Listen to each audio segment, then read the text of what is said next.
Athletic club FC Barcelona Copa del Rey కలలకు గండి కొట్టింది. జనవరి 24, 2024న జరిగిన క్వార్టర్ ఫైనల్ పోరులో అదనపు సమయంలో బార్సిలోనాపై 4-2 తేడాతో అద్భుత విజయం సాధించింది. ఈ కీలక మ్యాచ్ అథ్లెటిక్ క్లబ్ సొంత మైదానమైన సాన్ మామెస్లో జరిగింది. బాస్క్ ప్రాంతానికి చెందిన ఆ జట్టు తమ కాటలన్ ప్రత్యర్థులను ఓడించి స్పెయిన్ టాప్ నాకౌట్ టోర్నమెంట్లో ముందడుగు వేయడానికి అద్భుతమైన పట్టుదలను ప్రదర్శించింది.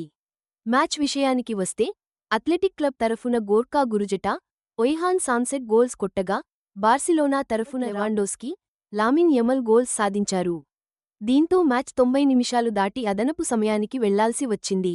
అదనపు సమయంలో తేలిన ఈ ఫలితం బార్సిలోనా టోర్నమెంట్లో జైత్రయాత్రకు తెరదించడమే కాదు, స్పెయిన్లోనే అత్యంత విజయవంతమైన క్లబ్లుగా చరిత్రకెక్కిన ఈ రెండు జట్ల మధ్య ఉన్న తీవ్రమైన, పాత పగను మరోసారి ప్రపంచానికి చాటి చెప్పింది. ముఖ్యంగా కోపా డెల్ రేలో ఇవి తరచుగా టైటిల్ కోసం పోటీపడతాయి. అథ్లెటిక్ క్లబ్ సాధించిన ఈ విజయం వాళ్లకి ఈ సీజన్లో ఒక గొప్ప మైలురాయి లాంటిది. దేశీయ టోర్నమెంట్లలో టైటిల్స్ గెలవాలనే వాళ్ల ఆశలకు మరింత బలాన్ని చేకూర్చింది. క్వార్టర్ ఫైనల్ మ్యాచ్ ఉత్కంఠగా సాగింది. ఆరంభంలోనే పడిన గోల్స్తో ఆట చాలా వేగంగా దూసుకుపోయింది. అథ్లెటిక్ క్లబ్ ఆటగాడు గోర్కా గురుజటా మ్యాచ్ మొదలైన అస్సలు 36 సెకన్లలోనే మొదటి గోల్ కొట్టి తమ టీంకి ముందే ఆధిక్యాన్ని తెచ్చిపెట్టాడు. సాన్ మామేస్ స్టేడియంలో ప్రేక్షకులు ఆ గోల్కి కేరింతలతో హోరెత్తిపోయారు. అయితే బార్సిలోనా మాత్రం ఎక్కడా తగ్గకుండా గట్టిగా తిరగబడింది.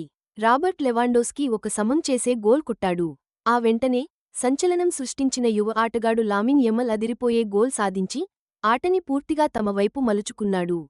ఈ యువ ఆటగాడి గోల్ బార్సిలోనా అటాకింగ్ పవర్ ఏంటో చూపించింది. అయితే అథ్లెటిక్ క్లబ్ కూడా అంత ఈజీగా వదిలిపెట్టలేదు. ఓహియాన్ సాన్సెట్ మరో గోల్ కొట్టి స్కోరుని మళ్లీ సమం చేశాడు. ఇలా అటూ ఇటూ ఊగిసలాడిన మ్యాచ్ రెగ్యులర్ టైం ముగిసేసరికి 2-2తో సమం అయిపోయింది. దీంతో విజేతని తేల్చడానికి అదనంగా మరో 30 నిమిషాల ఆట ఆడాల్సి వచ్చింది. స్కోరు ఇలా పదే మారుతూ ఉండటంతో ఫ్యాన్స్ మాత్రం సీట్ల అంచున కూర్చుని చూశారు. ఈ ప్రఖ్యాత మ్యాచ్లో ఉండే పోటీతత్వం ఏంటో చెప్పడానికి ఇదే ఉదాహరణ. మ్యాచ్ ఎక్స్ట్రా టైంలోకి వెళ్లాక ఉత్కంఠ మరింత పెరిగింది. అదనపు సమయాన్ని అథ్లెటిక్ క్లబ్ టీం చక్కగా సద్వినియోగం చేసుకుంది. బాస్క్ జట్టు తరపున అన్నదమ్ములు ఇనాకీ, నికో విలియమ్స్ హీరోలుగా నిలిచారు. వాళ్ళిద్దరూ కీలకమైన గోల్స్ కొట్టి విజయాన్ని వాళ్ల టీం ఖాతాలో వేశారు. అదనపు సమయంలో మొదట ఇనాకీ విలియమ్స్ గోల్ చేసి అథ్లెటిక్ క్లబ్ను ఆధిక్యంలో నిలబెట్టాడు. ఆ తర్వాత తన తమ్ముడు నికో విలియమ్స్ మరో గోల్తో బార్సిలోనా ఆశల్ని పూర్తిగా చిదిమేశాడు.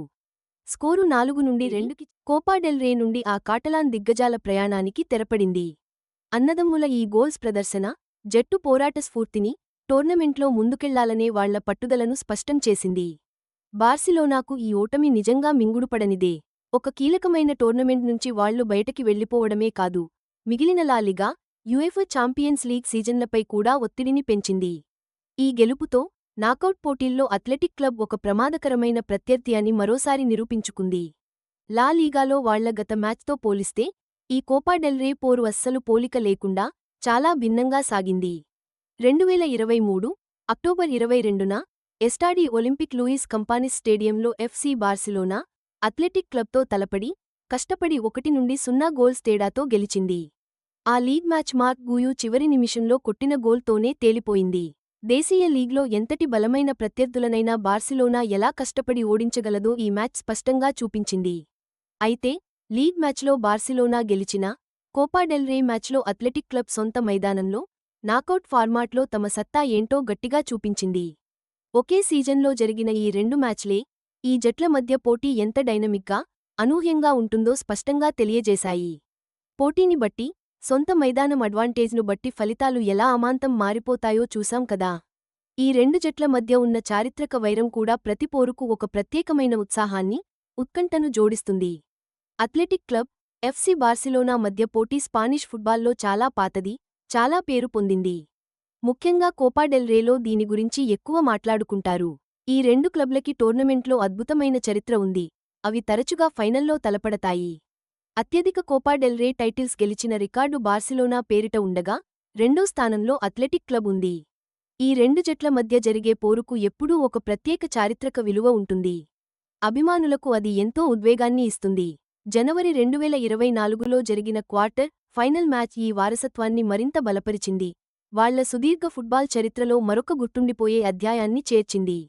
కోపా డెల్ రేలో అథ్లెటిక్ క్లబ్ ముందుకెళ్లడం వాళ్ల ఈ సీజన్ లక్ష్యాలను చాటి చెప్పింది.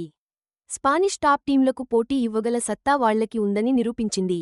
రెండు క్లబ్లు స్పానిష్ ఫుట్బాల్లో అత్యున్నత స్థాయిలలో పోటీ పడుతూనే ఉన్నాయి కాబట్టి వాటి మధ్య జరిగే మ్యాచ్ల కోసం అందరూ ఎంతో ఆసక్తిగా ఎదురుచూస్తారు. తీవ్రమైన పోటీ, పరస్పర గౌరవంతో కూడిన గొప్ప చరిత్రే దీనికి కారణం.